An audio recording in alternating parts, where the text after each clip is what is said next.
blocking the military to invade Galamsey-prone areas.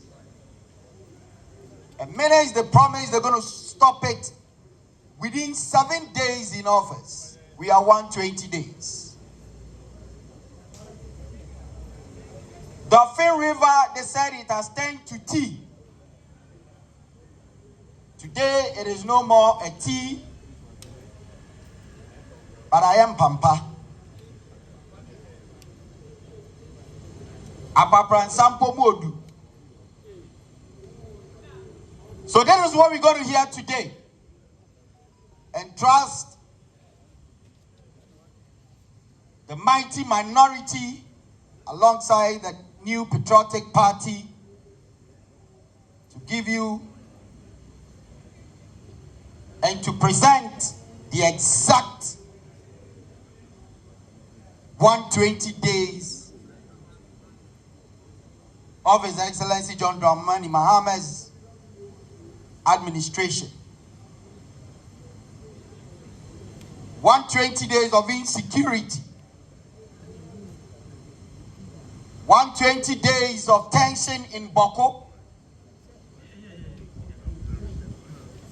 120 days, he's still not done with even his ministerial appointments.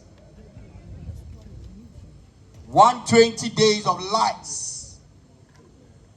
120 days of private jets arriving at Kotoka without proper scrutiny. 120 days of indiscriminate spending. 120 days of just 50 million Ghana cedi for women's development.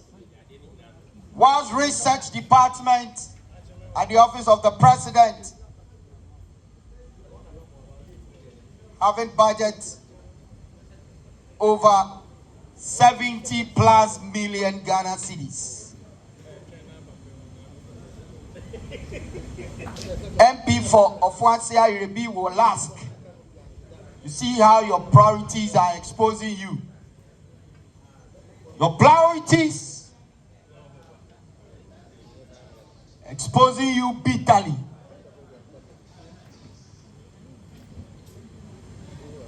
And today, the NPP will make it clear to the good people of this country. Very soon, we will receive the Honorable Member of Parliament for the good people of Efutu constituency, who is also the minority leader in Parliament for the mighty minority, speaking to issues, letting you know the bitter days of John Dramani Mahama. Honorable Osahin Alexander Afenyo Markin, together with the party chairman, Stephen Ayensu Intim, the general secretary, lawyer Justin Frimpong Kodia, the organizer of the Great Elephant Party, lawyer Henry Nana Poitier, organizer extraordinaire. In a space of 1 week, he's led the child to shake the foundation of this country, letting Ghanaians know that we are not in good times. Led by John Dramani Mahama, you cannot be in good times. Bloggers and media personnel here, just take a stroll to Nima roundabout as I speak to you. An MCE who just took office in less than 3 minutes, 3 hours, 3 days, has mounted a giant billboard to tell Nima people that he's the MCE. However, even where the billboard is situated or sited, the field around is something that needs to be talked about.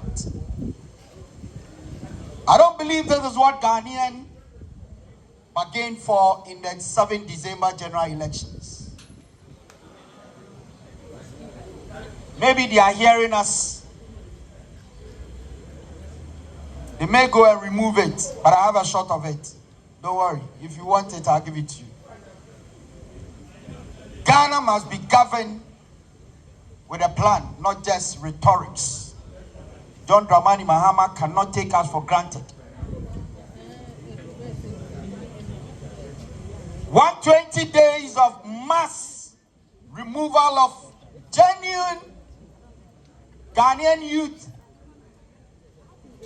who were employed before December. Some of them, they got their sacking letters as far as September last year. We are not in normal times. So we are here to let the world know that Ghanaians have tried to even drink alewa, but because of the bitterness on their lips, farm milk is even not sweet. Farm milk is even not sweet. This is not what we bargained for. And this is not what John Dramani Mahama and his NPP promised us. And we will tell the true story.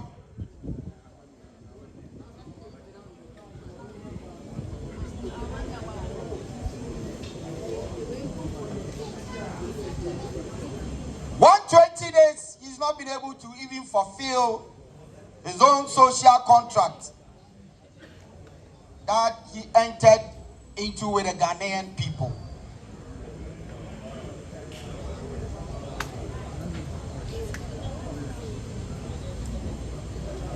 If he was seen as an incompetent president in his first term, what description will you give to him in a second term of abysmal performance?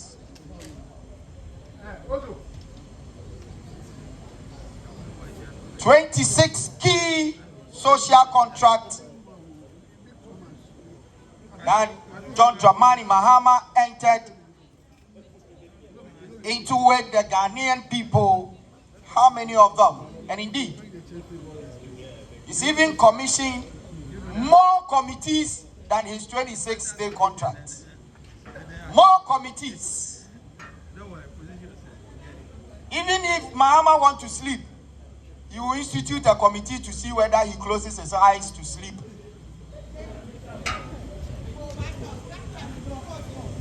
Or he sleeps with his eyes on. What a failed president we are having in this country.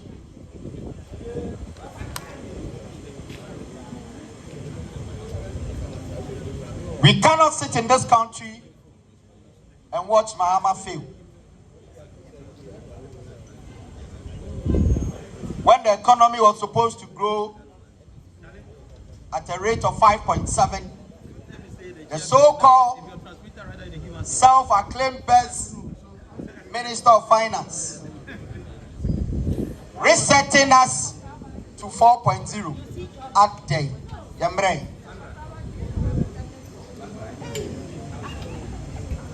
And I'm about to and trust Honorable Afenyo Markin, Justin Frimpong Kodia, and our party chairman, Stephen Intim, to do justice to the 120 bitter days of John Dramani Mahama. If I just see an here as a media personnel, please kindly find the man in white behind you in dark shades to register. Safei Nawabedua as media house. So papa na oshe white no. Oshe space dark. Onen nkasa na ye registration fe.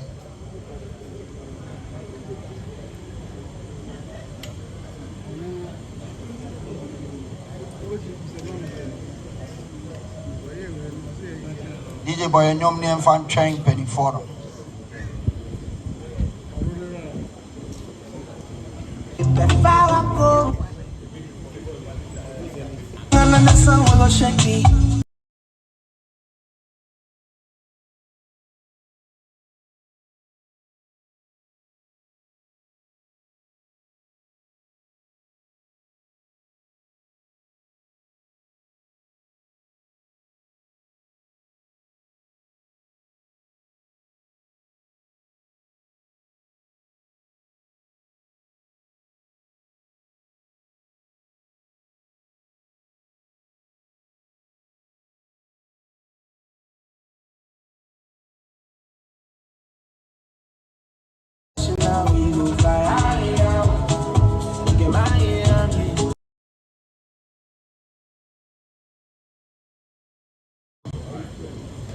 Director Fawcett, please come.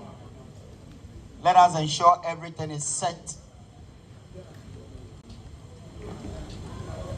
for this event to begin.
Dr. Kukro. Yeah, I'm at the point in life, if you understand me or not.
It's going to be a very brief but powerful press conference addressing the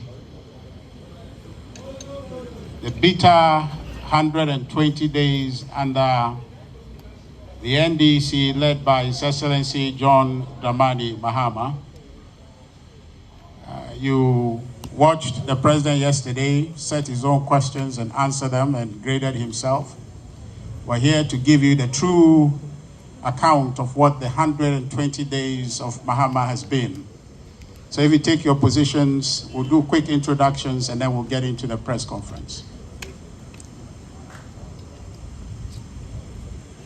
With us this morning, some leaders of the party.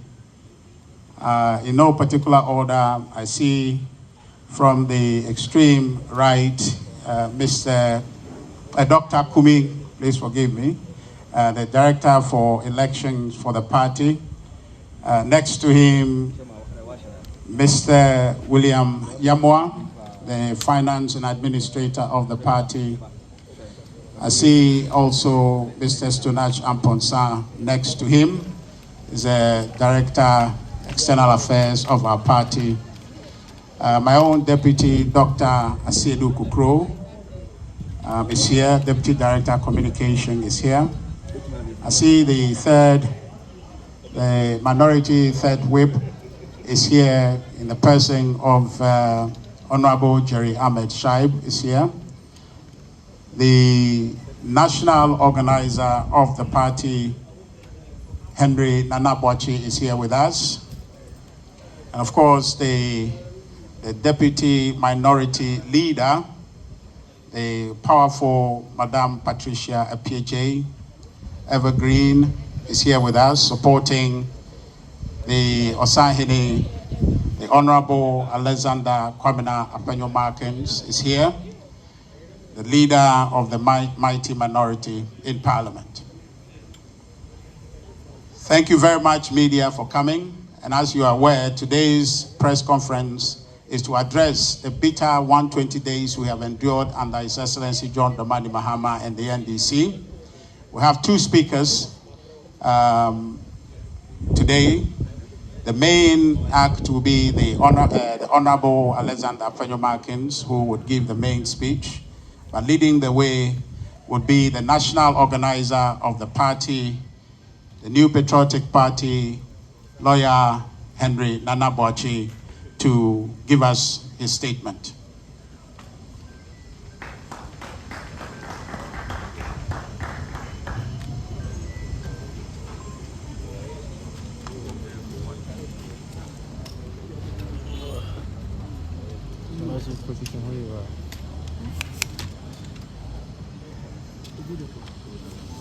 Thank you very much, our National Communications Director.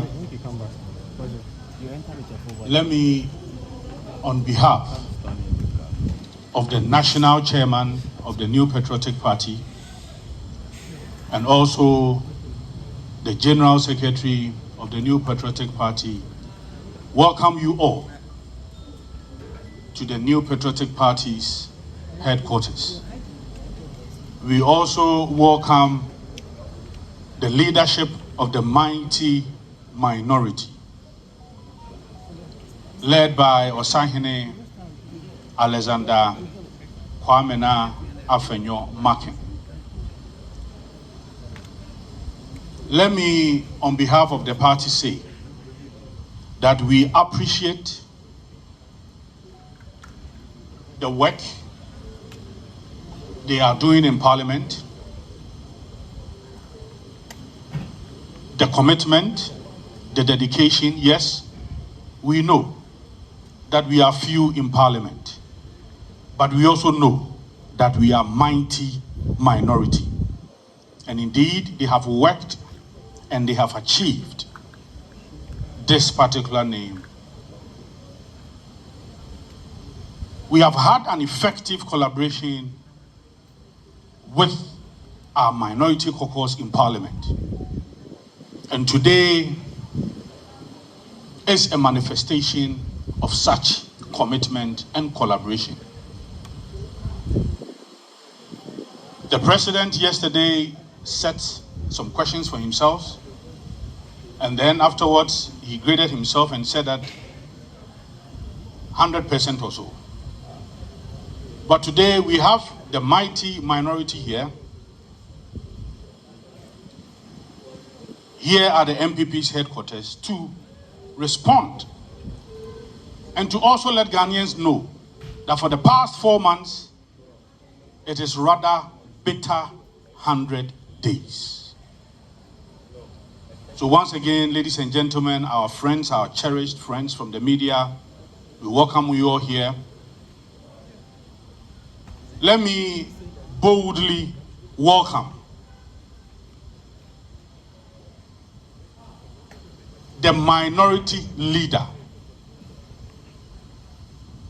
Honorable Alexander Kwamena Afenyo Markin or Sahine, to give us the 120 bitter days of the NDC led by John Dramani Mahama.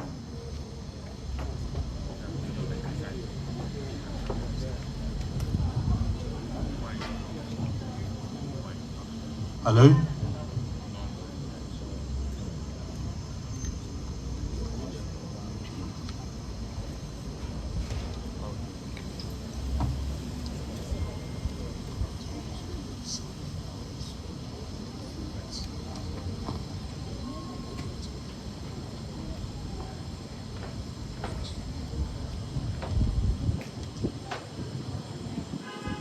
Thank you very much, national organizer of our party,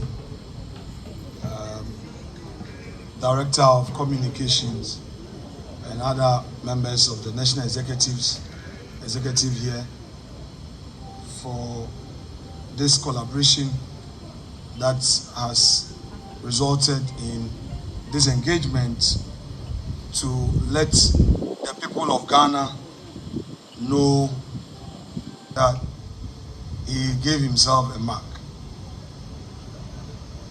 This morning, we are here to expose all the lies, the falsehood, and the inconsistencies.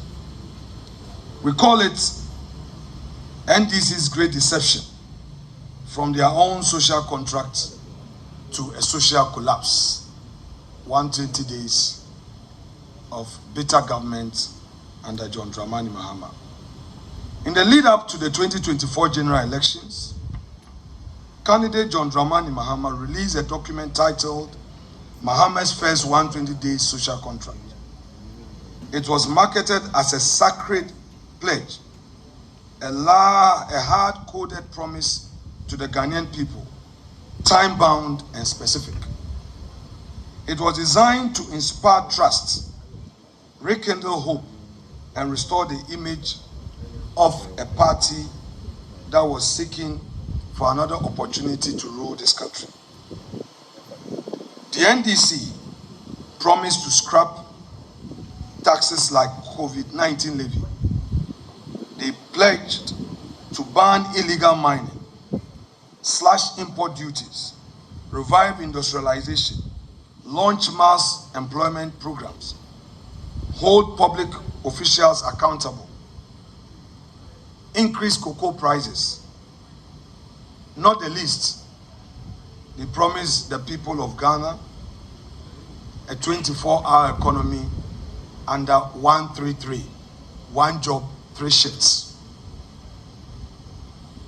Then on January 7, 2025, standing before the Republic, His Excellency declared, quote, "I intend to tell you the truth," end quote. He claimed he would act with, quote, "decisiveness and restore," quote, "faith in institutions and initiate what he called a national reset." But after 120 days of his presidency, the truth is brutally clear. The social contract was a political bait and a switch a glossy list of promises not meant to be fulfilled, but merely to be flaunted, exploited, and forgotten. 1, the taxes remain. 2, contractors remain unpaid. 3, illegal mining rages on. No state of emergency in sight. 4, industries continue to suffer. 5, unreliable power supply, what I call Doomsday Pro Max, is unfolding. Further, the job creation pledges have turned into press releases without action. The cocoa prices, the farmers who were promised that 3,000 per bag of cocoa was going to increase to 6,000 per bag, have also been disappointed. And the slight stability of the cedi, now claimed as the Mahama miracle, is nothing more than a byproduct of a weakening US dollar on the global stage. This, fellow Ghanaians, is not a matter of political disagreement. It is a matter of deliberate national deception. And as you are well aware, this is not just a speech, it is a call to remembrance and resistance. It is a forensic audit of the presidency that campaigned with the agency of a reformer, but now governs with the indifference of a ruler long exhausted by ideas. I dare say that the lame dark days of President John Dramani Mahama has already started.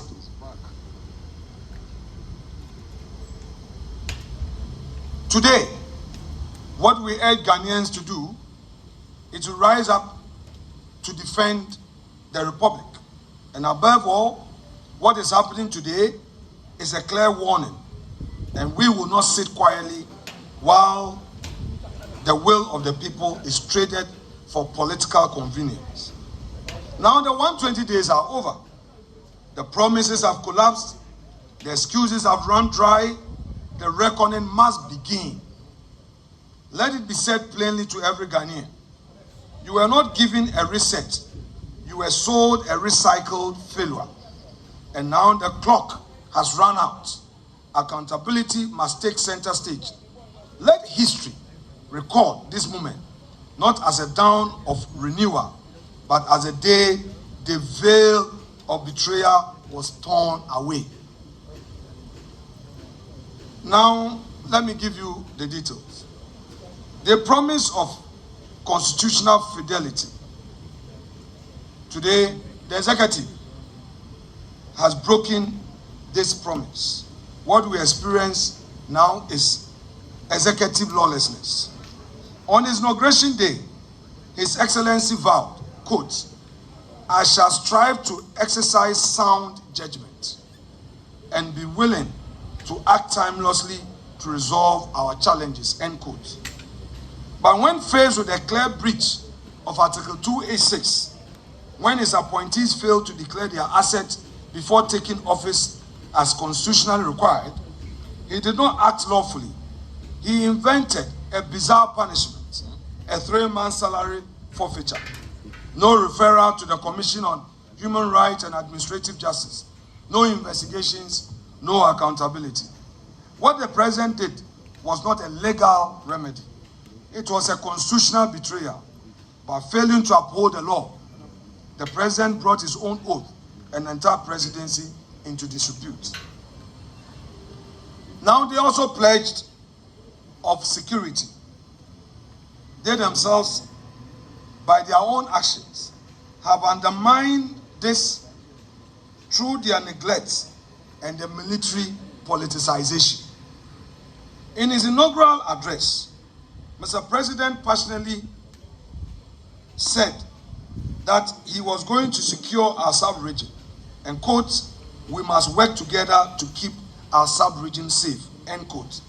Yet under his own watch, Boku bleeds. Boku bleeds. The president offers neither decisive intervention nor compelling empathy. I repeat, today, Boku bleeds. The president and his government offer neither decisive intervention nor compelling empathy. Instead, this government has destabilized our armed forces, pegging seasoned, loyal, and trusted officers and replacing them with partisan subordinates. The fact is, the government is not protecting the state. The government is politicizing its spine.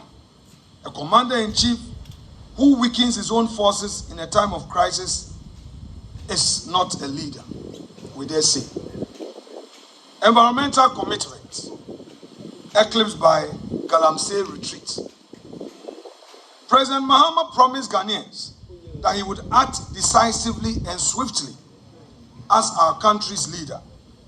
In his might-trumpeted social contract with the people of Ghana, President Mahama solemnly pledged, quote, ban illegal and new mining activities in forest reserves, roll out our Tree for Life and Blue Water Initiative to heal and sustainably harness the environment, end quote. And yet, illegal mining has flourished under his silence. Foreign nationals caught in Galamsey operations are deported, not prosecuted. Contrary to the campaign promises, the promised repeal of the LI 2462 remains unfulfilled. The rivers continue to run red. The forests are gashed open. And the president who accused Nana Akufo-Addo's administration of inaction on illegal mining and promised decisive action offers excuses. The government's inaction on illegal mining is not just disappointing, it is a betrayal. While in opposition, the NDC loudly declared that if elected, they would impose a state of emergency to confront Galamsey head-on. But 120 days into the government, not only have they failed to do so, that they have completely abandoned the agency they once preached.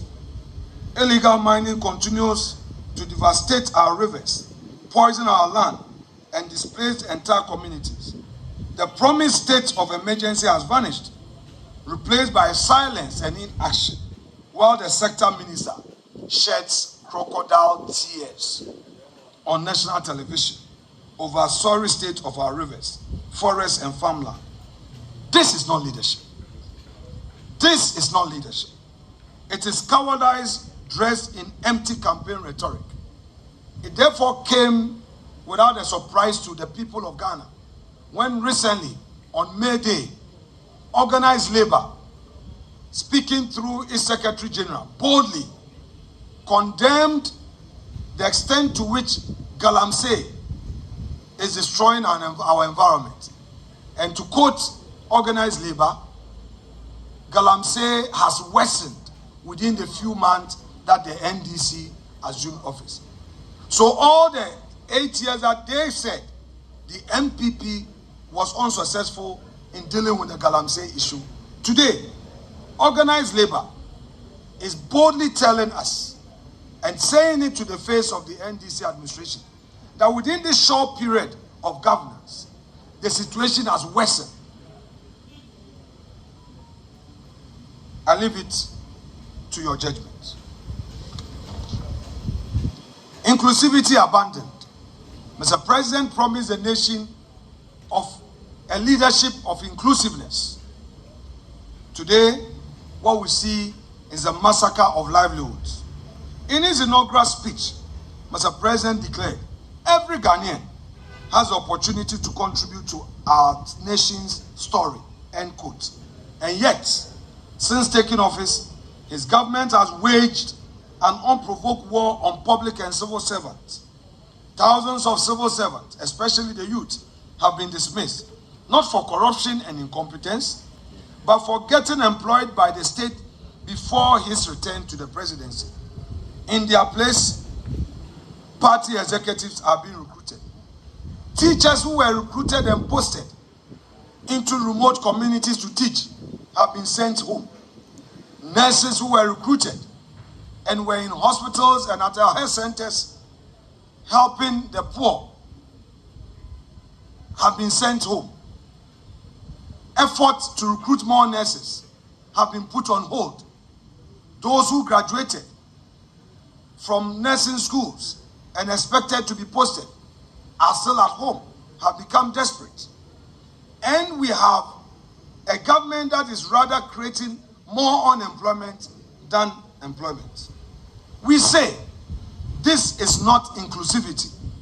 This is not inclusiveness. This is ideological cleansing.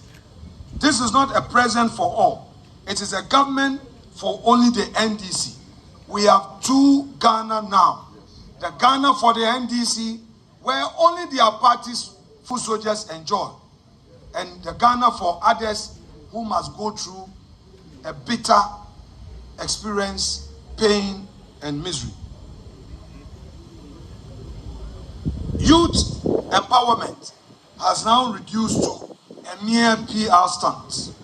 President Mahama told our youth on January 7th, quote, "This moment is a powerful affirmation that your voices matter.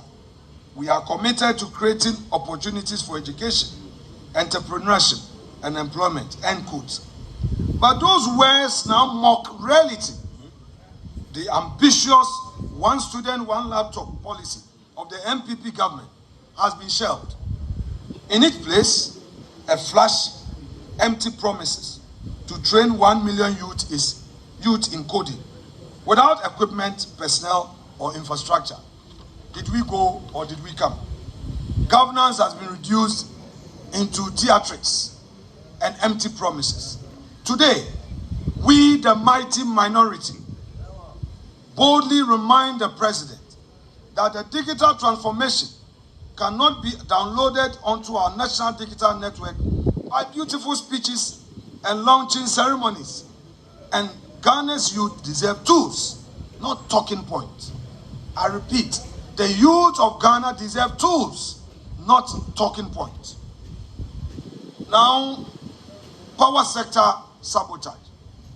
From light to darkness. From light to darkness. When Ghanaians say let there be light, the NDC say let there be darkness. So we have a Dumso Pro Max. Darkness, darkness, darkness. Mr. President promised to fix Ghana's energy crisis. He accused his predecessor of failure.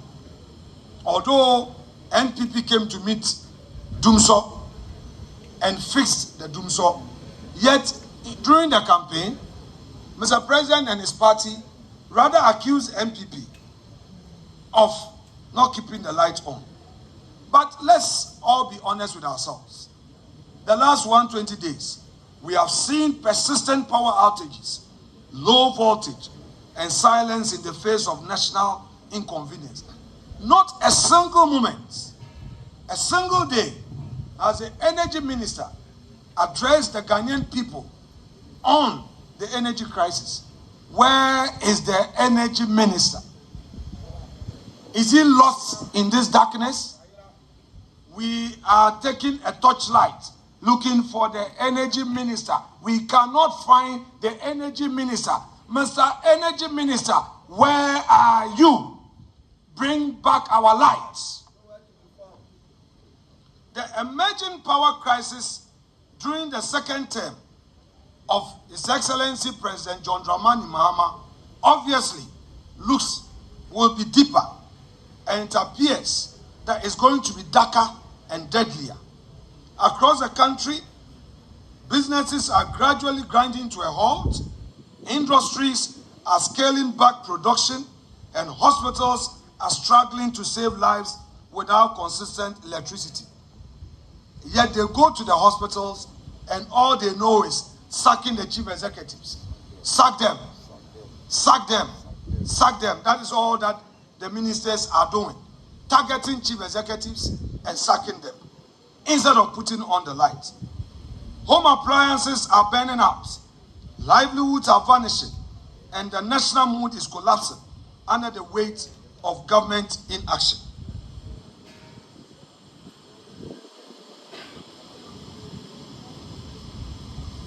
What we are seeing today is not intermittent disruption. It is a national emergency. And yet, the Mahama administration continues to offer excuses instead of solutions. Instead of resolving the problems, he recites blames like a broken record. Ghanaians deserve lights, not lectures. Leadership is action, not endless lamentation and blame game. Mr. President, NDC government, bring back our lights.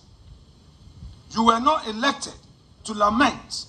You were elected to do the work and fix the lights and fix the problem. You promised in your sona that you were going to fix the problems. You are not fixing the problems. Fix the problems. Now, assault on the judiciary, the rule of law under siege. His Excellency promised, quote, reset the faith in leaders and institutions, end quote.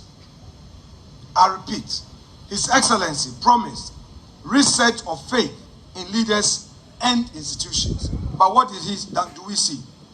He has instead launched a chilling offensive against the judicial independence, attempting to hound the Chief Justice out of office under contrived pretexts while pushing through a 7 hand-picked appointment to the Supreme Court. It has never happened in our democracy where the president makes a direct appointment and more or less coerces the Judicial Council to swiftly, whether they like it or not, approve of same. The practice has always been that nominations are made by various stakeholders. The Ghana Bar has an input. The Office of the Chief Justice has an input. The Judicial Council itself has an input. The government, the president acting through the Attorney General makes an input. And all these names are deliberated upon, discussed in detail, and a recommendation ferried to the president for further action. May I refer the government to the matter of Ghana Bar Association versus Attorney General, where Tadio Sori, the lead counsel for Ghana Bar, made strong arguments on this matter. It was a situation where the Judicial Council had made some recommendations in a certain order of merit for the president to exercise the discretion of appointment. And even so, the Ghana Bar questioned the exercise of discretion and argued, among others, that since there was an order of merit upon which the recommendation was mounted, the president couldn't have chosen from the bottom, because we have my Lord Mafosau, we had Professor Henrietta Mensah Ponsu, followed by my Lord Yawapao, and then lastly Mr. Scott Puaman, as he then was. Yet the president chose from the bottom 2, and Ghana Bar challenged this at the Supreme Court. The Supreme Court ruled that, well, that recommendation was unadvised. And to the extent that all of those 4 individuals were recommended to the president could choose from the bottom. The president could choose anybody and was not bound by the order of merit. So clearly, a procedure, a practice as to how a justice of the Supreme Court is appointed is known.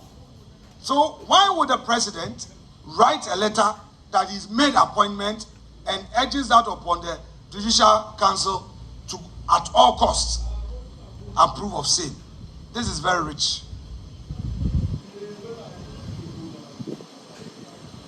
The president and his government are not on a journey of reform. They are doing court packing. This is dictatorship disguised as democracy.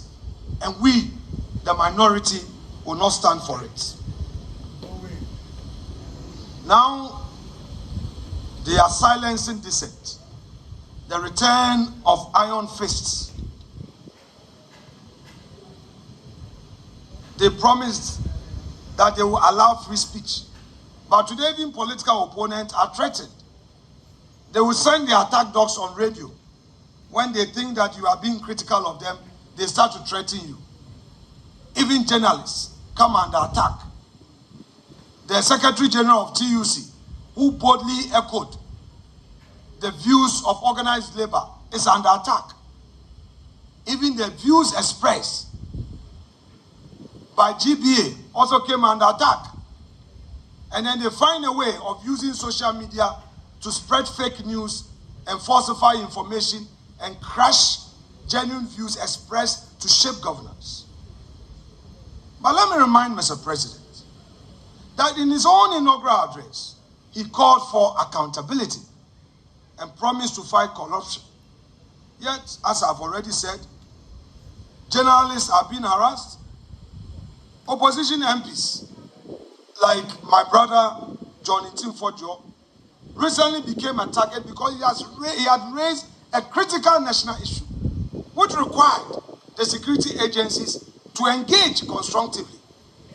They personalized it and they made him a target. It was an eyesore when they unleashed NIB officials at his residence, wielding guns and wearing masks. Did we go or did we come? What we are experiencing is another vendetta, and this is not justice, an opportunity for all Ghanaians, rather persecution. They promise constitutional reform, but we don't trust them. What they are doing is not constitutional reform, but they are attempting to create a Trojan horse for perhaps, if not lifetime presidency, a third-term presidency. Already, we have heard the national chairman of the NDC complaining bitterly about the internal struggle for succession. The NDC is abandoning governance and rather thinking of their party interests. Why would the national chairman, no less a person than Mr. Asedu Nkatia, boldly go on radio in less than 90 days be talking about that internal problem? We are also aware that another group in the NDC are pushing for a third term for President Dramani Mahama. Is a reason why, instead of the promised governance and constitutional reforms, we are seeing a new agenda. What we know is that there is a sinister and diabolical plot firmly underway to tighten the president's grip on power and prolong his days in office. So they knew that the firmness of the Chief Justice will not allow this. So they started to unleash the attack dogs on the Chief Justice to try and clear out of the way so that they will have their way. But we, the minority, today tell the NDC government they will never have their way. We see diabolical schemes. We read the signals. And we say this clearly. Ghana is not a monarchy. We will not be ruled for life.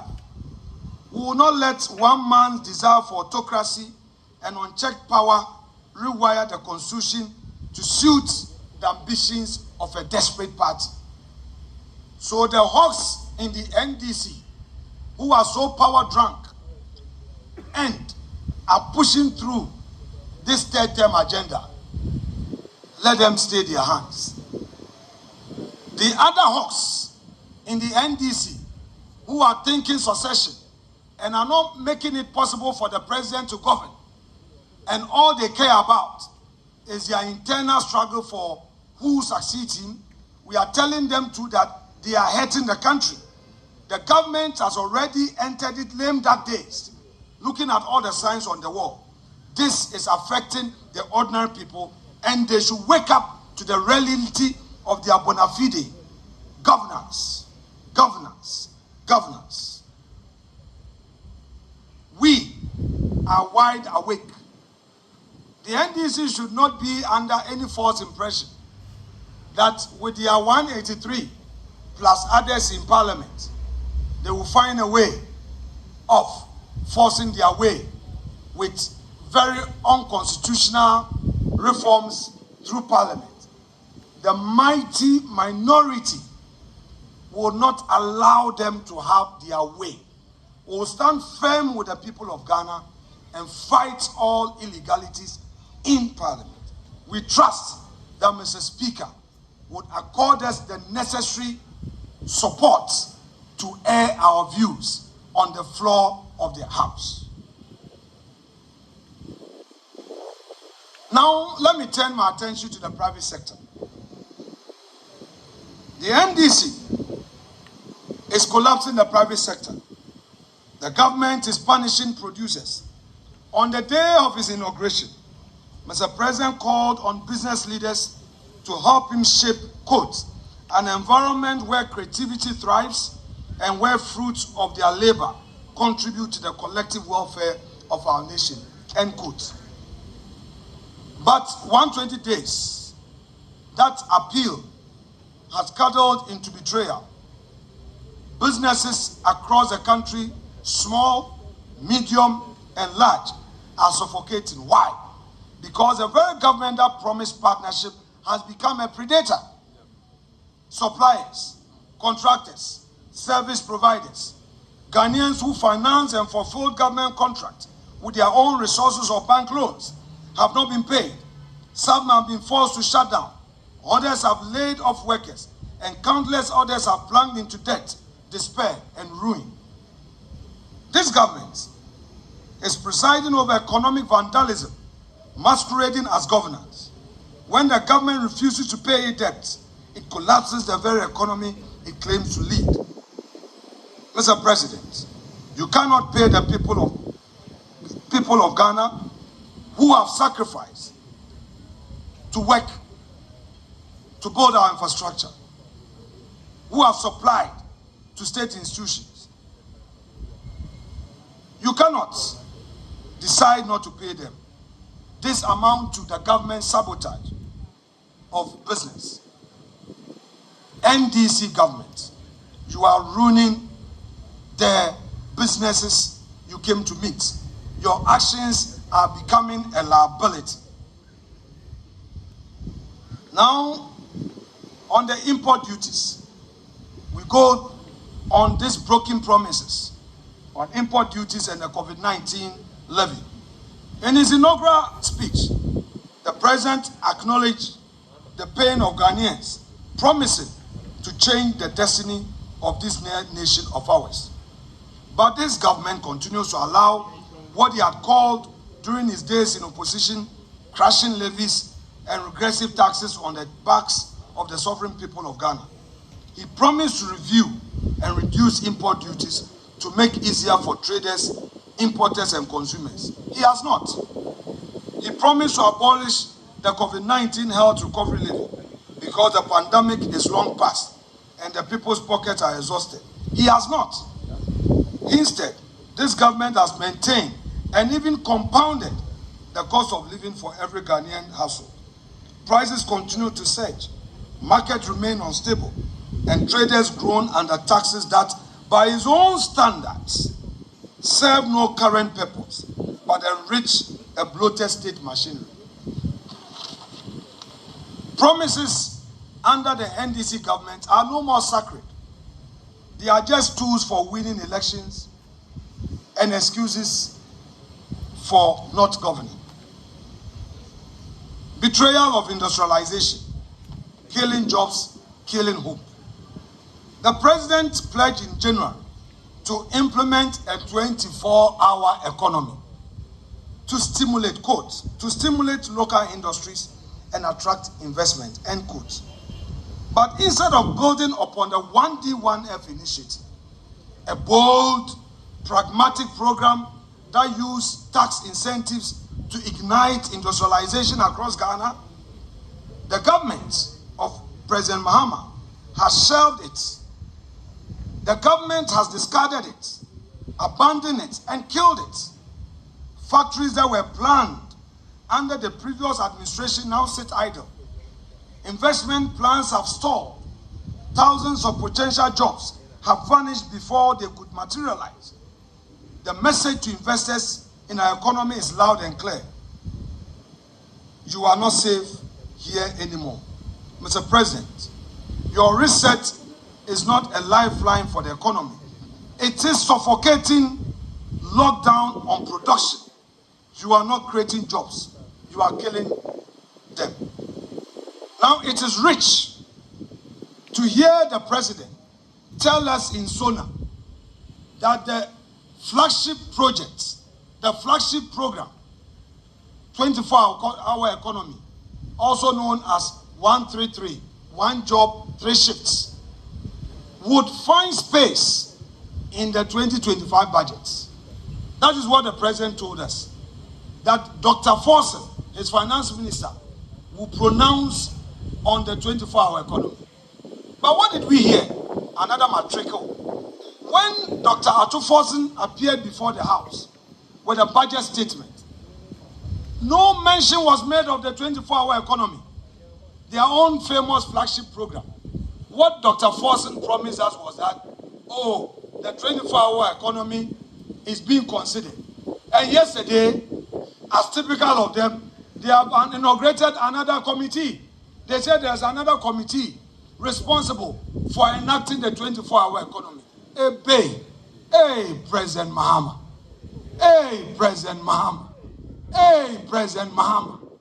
About the same 24-hour economy at Tonsium, you promised that you were going to create the enabling environment for businesses to thrive. This should find space in your first year budget. If you really mean business, in your first year budget, that should feature. The government has failed us. Government of lamentation, government of talk, and less action. What did they say to the women? The women banking. They went to the market. They said that there will be women banking. Every town, every city, every region will have the bank being established. During the vetting, when we asked them, they said they were going to put the necessary support systems in place to get the licenses for this new bank. In their 2025 budget, the Women Banking Initiative was allocated a paltry sum of 50 million cedis. 50 million cedis. And to me, the market women in Winneba, Yamobia 2,000 Ghana cedis square. Ebe, President Mahama. Ebe, President Mahama. Ebe. Menyo low. Menyo. Yeah. Yet they gave over 6 billion to their so-called Galamsey board. That gold board that they established. What is it for?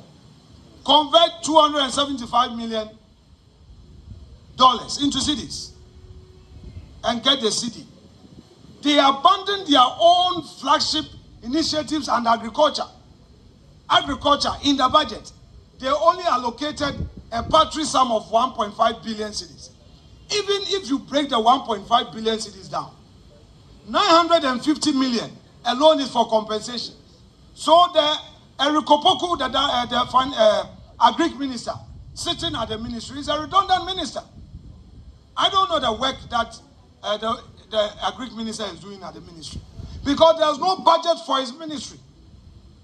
How are they going to implement the Nkukwan Kitinkiti? And then they loaded a lot of money under that so-called big push, which we are going to scrutinize. They did nothing for agriculture. They did nothing for the women banking. Yet they are promoting Galamsey. How do you say that you are establishing a gold board that is going to buy equipment for small-scale miners? How? It is a requirement. Go and read the Minerals Commission Act.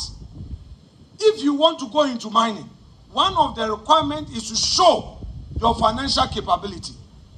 You must show that you have the means to go into mining. So if a government tells you that it's going to buy equipment for miners, you should take it with a pinch of salt. What they are telling us indirectly is that their party boys involved in Galamsey are going to get equipment, and they say they are going to give them soft loans. Really?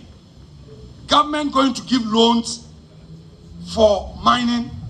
They should tell us plainly that they are rather buying equipment, giving them money to promote Galamsey, and that is what we see.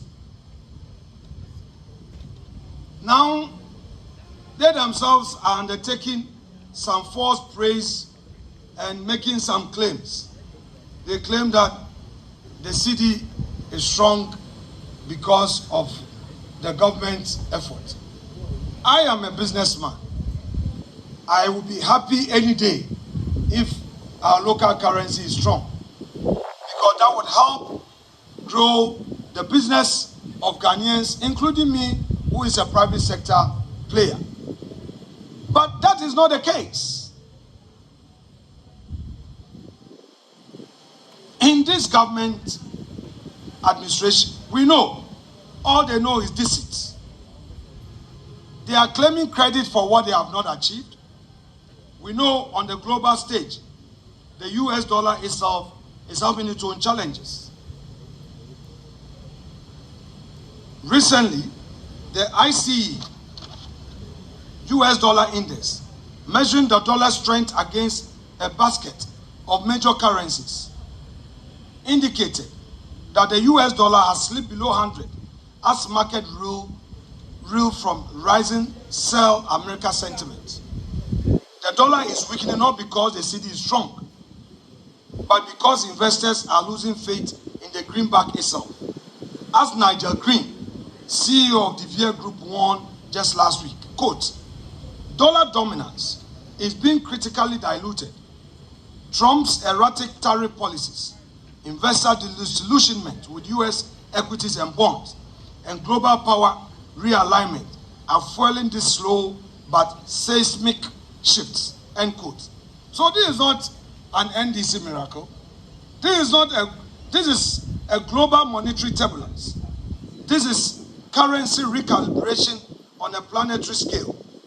So I'm telling the finance minister, go and pay the suppliers. Go and pay the contractors. The contractors must get back on the road. Government construction project must resume. Pay the contractors and stop holding back people's money.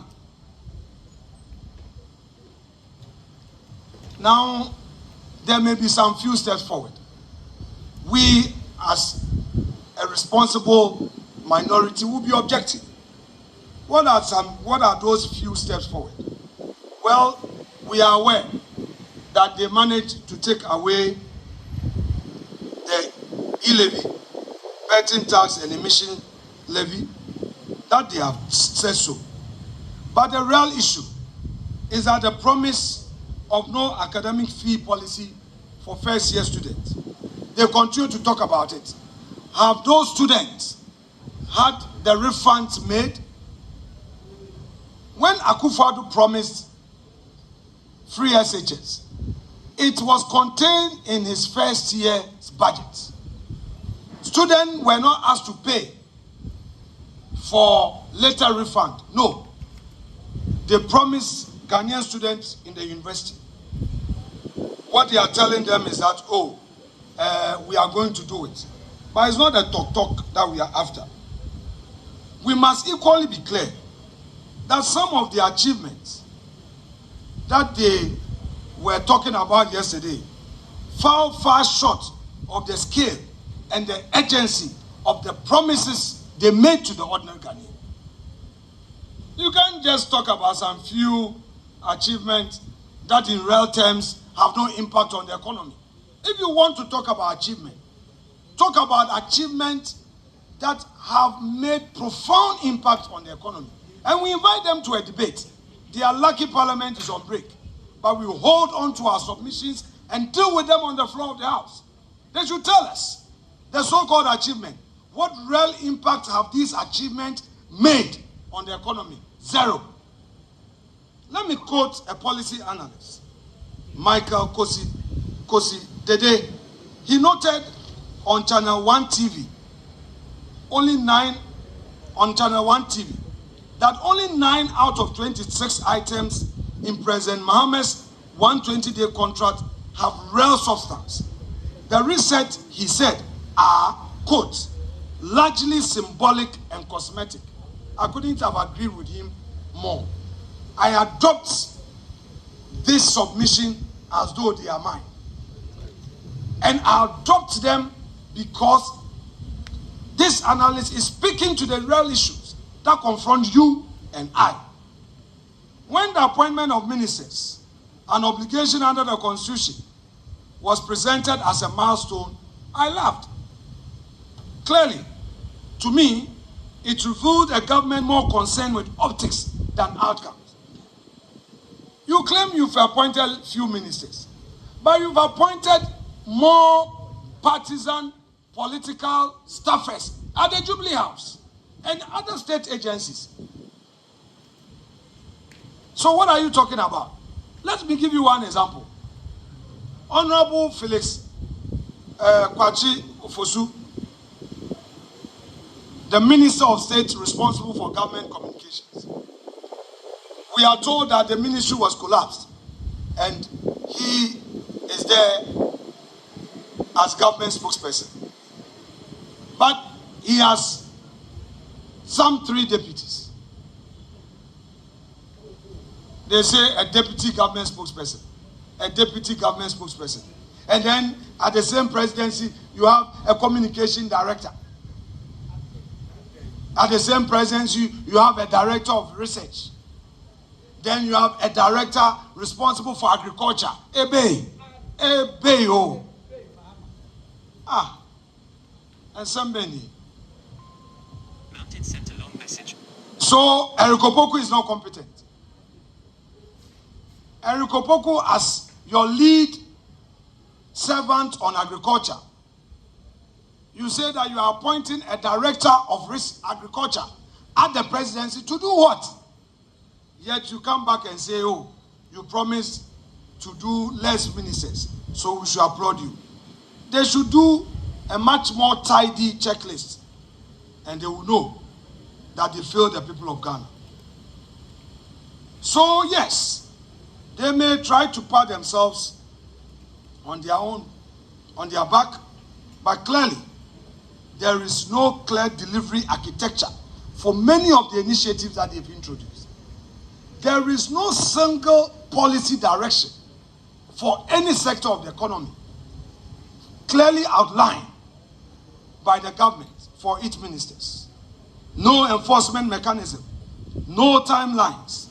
In too many instances, governments have substituted symbolism for substance. What we are witnessing is not the architecture of a national renewal. It is a scaffolding of political theater. Ghana does not need praise points. Ghana needs power, jobs, justice, and delivery. The difference is not academic, it is existential. Let me conclude. Mr. President, you have performed badly, poorly.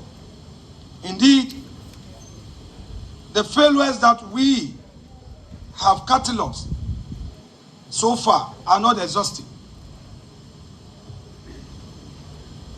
The cocoa farmers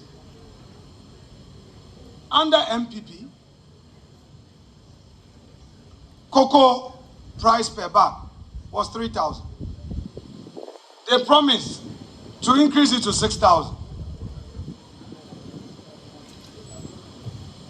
We had it at 3,100. They said they were going to increase it to 6,000. Today, they have reneged on that promise, and they tell us that they didn't know the scale of the challenge. Really? So they didn't know and they were promising. We don't need symbolic gestures. They are only engaged in such practices and neglecting the structures. The deeper you look, the more you find that this government does not aim to transform, but they are engaged and in a regression wrapped in rhetoric. Mr. President, you promised truth, but so far we are seeing evasion. Mr. President, you promised inclusiveness. Today, you are serving us with exclusion. Your Excellency, you promised partnership. But what we are experiencing from your government is punishment. You promised prosperity. What do we see today? Paralysis. NDC, I say to you, you've broken your promise. You have abandoned your own sacred oath as a government. You have abandoned your own manifesto. You've trampled upon the hopes of the nation in search of a meaningful continuity. But this country will not surrender. We, the minority, the mighty minority, will not sit back as we redefine and ruin reforms. We will not let you stretch your stay or mutilate the Constitution. After 120 days, we clearly see your schemes. We see your lame duck days. We see a government without hope. We see bitterness along the way. But we promise the people of Ghana that we will stand by you, we will stand with you, and we know that come the next cycle of elections, NPP will have an opportunity to reset this country on a positive footing for a better Ghana. Thank you so much indeed. Yeah. May God bless our homeland Ghana and make us great and strong. Yeah.